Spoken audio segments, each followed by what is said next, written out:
Rose Smith. I'm a curator at the Stanley Museum of Art, which is at the University of Iowa, and I'm a co-curator of Witching Hour. And I'm joined today by my friend Jessica. Yes, Jessica Egley. I'm the events director of the Englert Theater. I'm the production manager for both Witching Hour and Mission Creek Festival, which is a festival we produce in the spring. And I teach a course at University of Iowa on festival logistics. Yes. So we are two halves, and slightly different halves, I think, complementary to the festival experience. Yeah. And I wanted to start with asking you, okay, how many of you have been to any type of festival? Pretty much everyone in here. Okay, so you can answer this question. What makes a festival fantastic? I want you to take about 30 seconds, find a new friend next to you, discuss best festival you've been to, what made it great.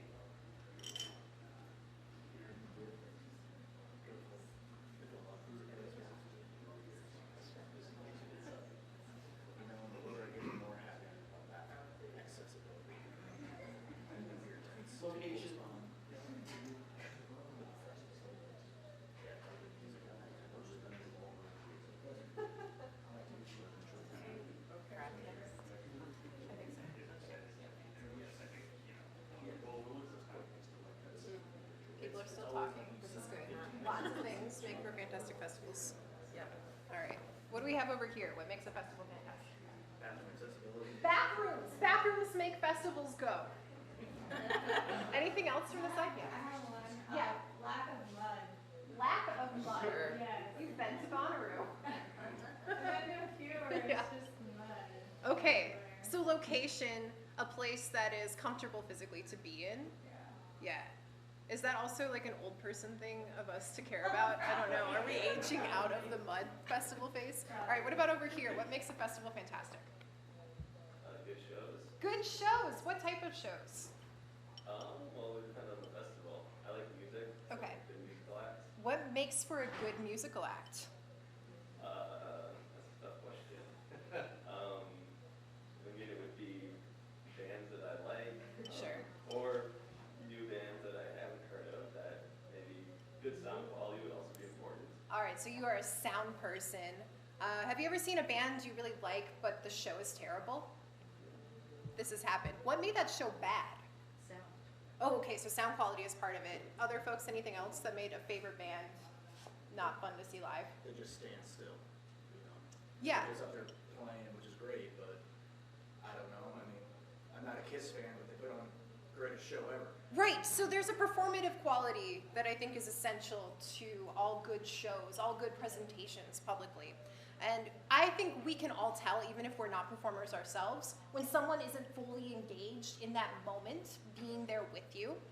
So I love all kinds of music. I love seeing bands I've never heard before. I love seeing old favorite bands too. But for me, the biggest part in making that experience fantastic is whether or not that performer is fully present with us and is losing themselves in that music, in that moment. And I think that's true of other types of performances as well, like spoken word or readings or all of the other types of things you might go to a festival to see. Okay, over here, what makes a festival fantastic? Beer. Beer. Okay. Many festivals can do that. This is good. Anything else? Food and beer. All right. So are you like an edible festival-centered person? That would also be a good festival. You heard it here first, folks. Yeah. So, yeah. Are these types of foods and beers that you don't get in your everyday life? It's something separate? Yeah, the more choices, the better. Okay, so novelty, new experiences, things you wouldn't have access to at all other times. So Witching Hour is a festival of ideas.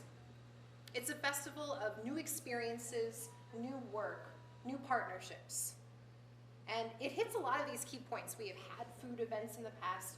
We have a lot of music-based performances. We have a lot of experimental performances, which I care about as a person that wants these novel experiences. And pretty much everybody that we book for Witching Hour is here to present something that has never been seen before.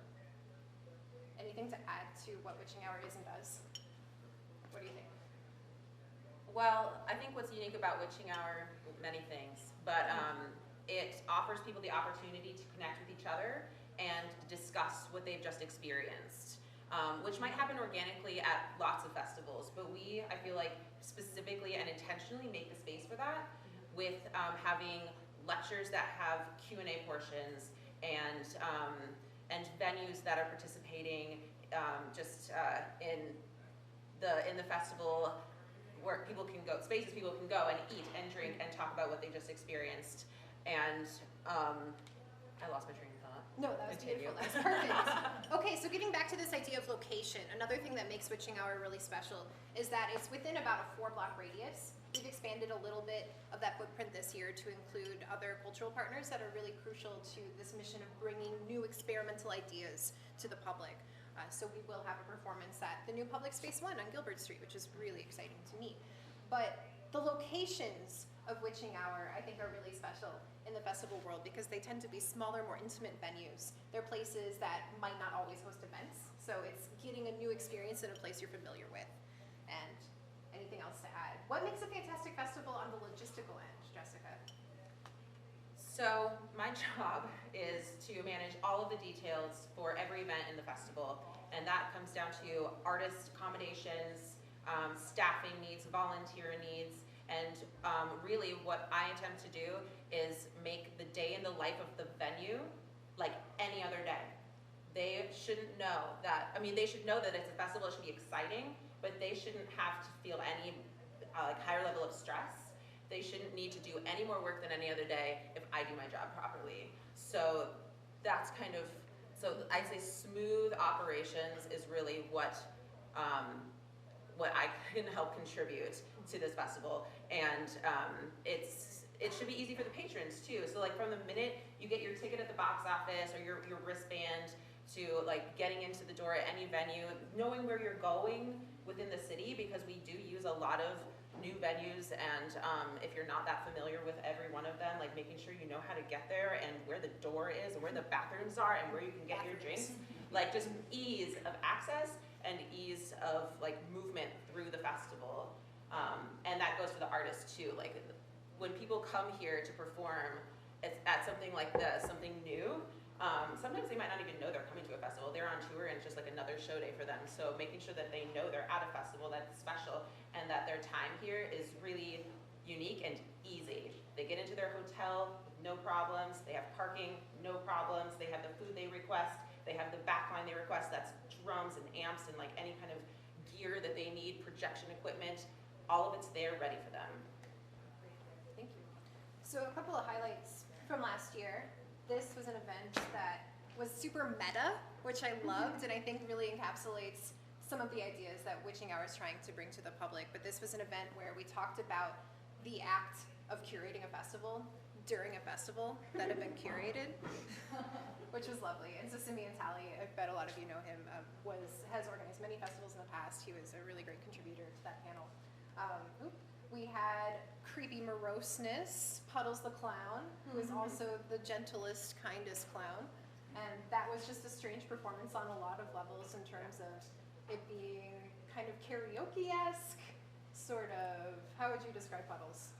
Puddles, well, he comes out at first and he's silent, and you don't know what you're getting into. He started on America's Got Talent, and those judges' faces at the very beginning when he came out, they were like, okay, let's get this over with, basically. And then he does this silly little things with his suitcase, and he's got gum in his mouth, and then suddenly he starts singing, and he's got this like beefy operatic voice, and he's doing covers of pop songs. And you're like, it's mind-blowing, truly. And he has, it's a show. Someone mentioned that the spectacularness is important, and he puts on a really fabulous show. There's audience participation, he's got projections. I had to get him a very special projector for that one because the projections were important to his show. They were. Costumes, props, everything, and it was like really well planned. Mm-hmm. Yeah, and so when a performance is that well planned, even though it's really complex in all of its elements, like Puddles had this projection element, multiple props, he had a lot of cueing, he climbed on a balcony at one point, there was a lot that happened. To have the logistical end be as seamless as possible really made that performance special and accessible for a general public, even though it seems like a really weird thing when you walk into it. And Puddles is also how tall? 7'2". Yeah, so Something like that. very large melancholy clown with a voice of gold. Yeah. That's the type of thing Witching Hour brings to Iowa.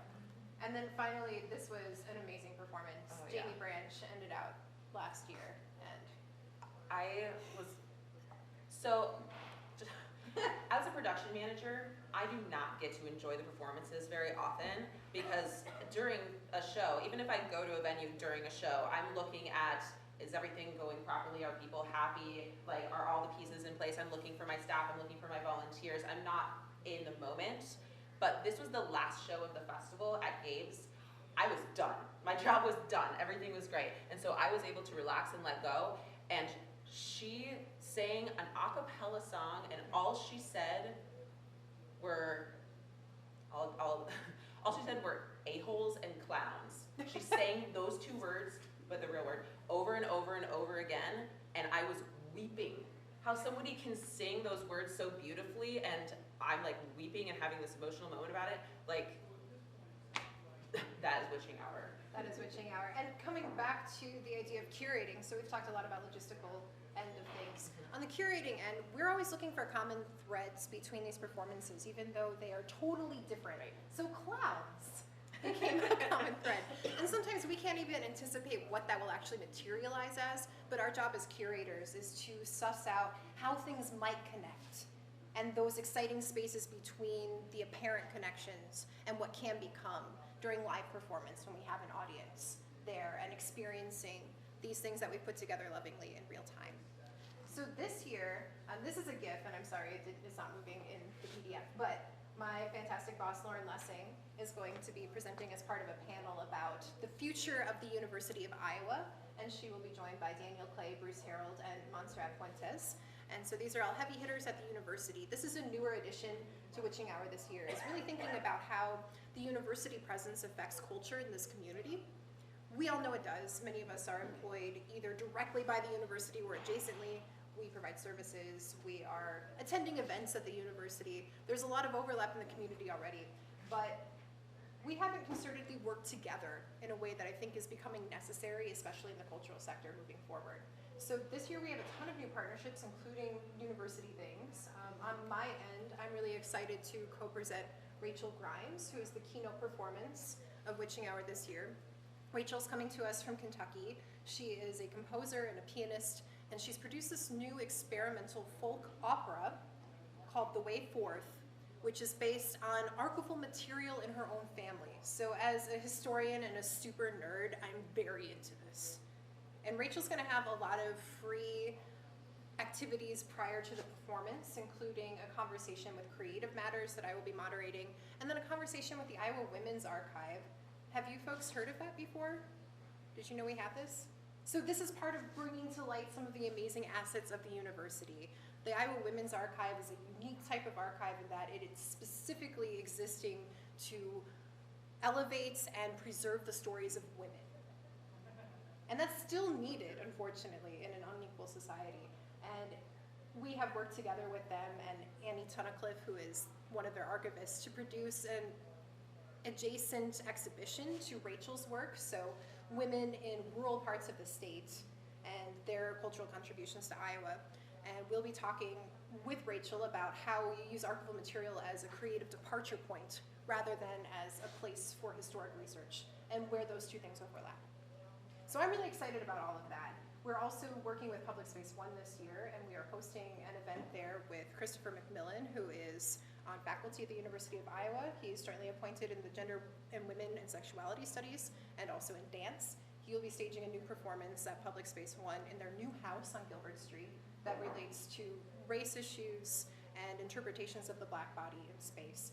And so there are common threads through all of these things, stories previously untold, elevating the voices of people that have not always had an equal voice in our society, and thinking about ways that injustices intersect across time, culture, and geography.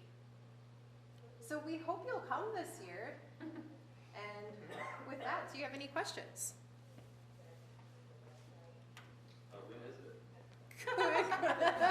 When is it? Yes. Witching Hour takes place Friday and Saturday, November 1st and 2nd. So it's just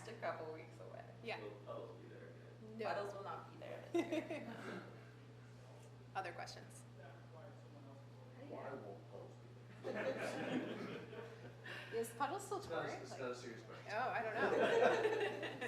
I'm sure he'd love to come How back. do you access the schedule for what's happening that weekend? Witchinghourfestival.com. Yes. And that's Can be all found there. Yeah, it's Yeah. live and very full. There are many things that you can do.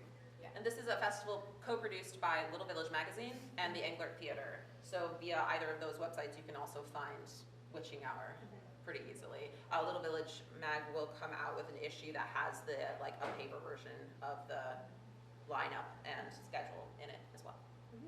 And these schedules include the pre-festival things that I was talking about, these Yeah. conversations with composer Rachel Grimes, which are free and open to the public. So you'll find all that on that website. Other questions? So, you know, the kind of related to this festival is Mission Creek Festival. You want to talk about kind of that relationship and why, I know Witching Hour has not been around as long as Mission Creek. You want to kind of tell the story of why Witching Hour was formed and from the other festival. I can do my best to tell that story. So, and I wasn't actually part of that conversation to begin with, but our executive director at the Englert Theater, Andre Perry, he and I believe Chris Wiersma, his friend and colleague and programmer for both Witching Hour and Mission Creek, they, I think with a couple others, were the ones who came up with this idea. And I don't know that it's necessarily related to Mission Creek Festival. The common ground is that Andre also began Mission Creek Festival in Iowa City with the same group of curators. They are both produced by the Englert Theater. I think being able to do Mission Creek Festival, which is more of a performance-based festival than Witching Hour, which has a lot more thinkers and lectures and workshops.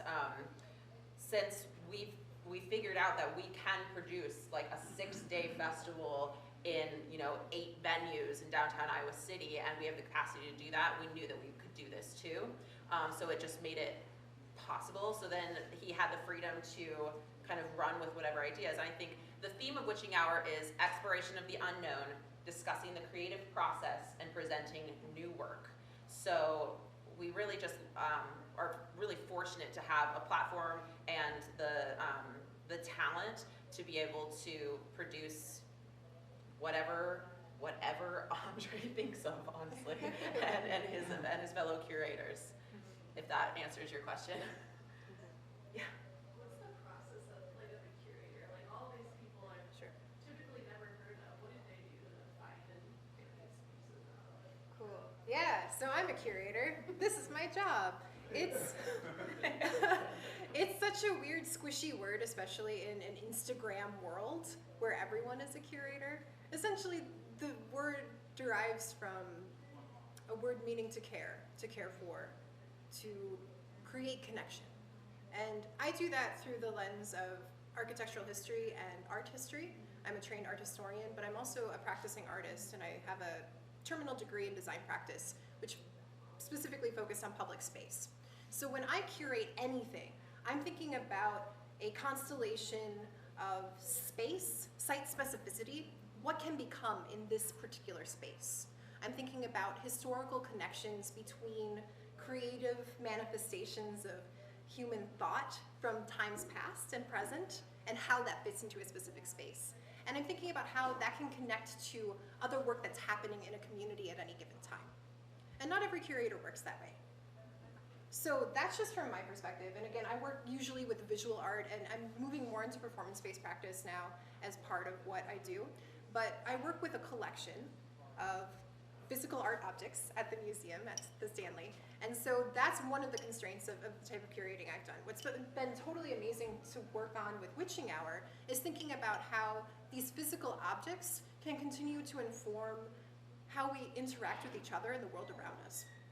And so the way that that manifests for Witching Hour this year is that I'm producing an exhibition, a complementary exhibition through the Stanley called Pollinators, which is exploring networks of women throughout art history, and not just women, but mostly women, people that have been underrepresented in canonical understandings of how art has been produced and continues to be produced. And so this show is anchored in physical art objects, in which I am expert at talking about forever, but connects back to all of these other threads that are happening, especially with Rachel Grimes' work on uncovering these hidden histories that have been intentionally hidden by a patriarchal and misogynist society.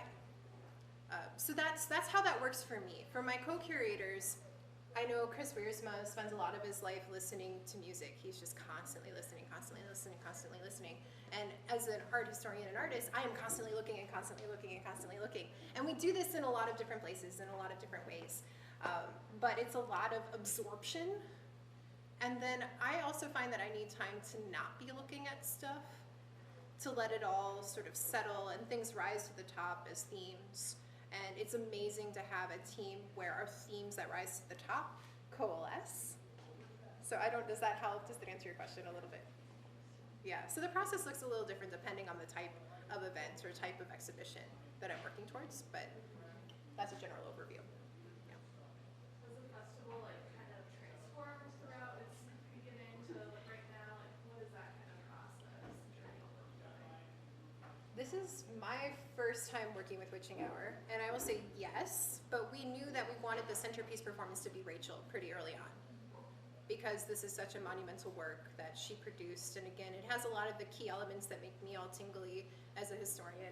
I'm like, oh, it's so specific to Kentucky history and to this person's family history, and I love that it's using archival documentation to inform new creative works. That's so cool, right? So how can we find other people that are doing similar work or speaking to similar untold histories? So we really kept centering all of the other performances and readings and workshops around these ideas of hidden histories and themes that are apparent in Rachel's work. So in this particular iteration of the festival, we had a keynote performance that we wanted to be the sort of spoke in the wheel of all other things. Yeah. Other questions? When do you come up with your name? Witching Hour? That would be an Andre question, but I think I might know a little bit. The witching hour, literally, I believe, is it's a time of day. Is it dusk or dawn or the time? It's liminal periods. I think about like the BFG, you know, Yeah. that book, Yeah. when like everything is quiet and still, and magic things can happen, Right. and like, When the veil is thinnest. sure. It's well, it's eye drawing too. It's people are curious about it because of the name, so it helps in marketing. And it's always usually around Halloween. It So is, yeah. That helps. But yeah, I think it's Yeah. this idea of liminality of the unknown. Yeah. And these points of connection at the unknown. Other questions? Of all the events you have planned for the festival, what are the top 3 events that you would think people should go to beyond what we've talked about? Beyond what we talked about. So when let's see. So the ones we have talked about, Rachel Grimes and Chris McMillan, McMillan, and those, and the University of Iowa discussion. I think those are definitely going to be a big draw, and really important to the festival. I also, one of my favorite parts of the festival is that there are often people who do lectures and then also do workshops. So there's an opportunity, there are 2 workshops here at Merge actually on the Saturday of the festival in the morning. One with Megan Gogarty, who's a professor at the university and local comedian and actor, and she's going to be doing a Reclaiming Your Story workshop. And then after her, Daniel Boskeljohn, who is also a UI faculty and just a really interesting guy. He'll be doing a workshop called Practical Magic, Transforming Reality, which I'm actually blanking on what it's about, but it's, he's really into continuing education into your adult life. He has this theory that so much is focused on our upbringing and the beginning of our lives, and then once we find our careers, that's like the last thing we're assigned to do, and then we're just off in the world and we don't know what to do with ourselves anymore. So he tries to have a conversation about that and help people find the next thing. And those are 2 opportunities to actually get involved and participate in the festival and meet new people and share your own story.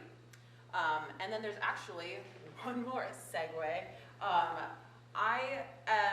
I've recently taken over trying to curate the arts education program for the Englert Theater, and one of the events that I've just built is a pre-festival event that's a storytelling workshop for the corporate world, people in the corporate world.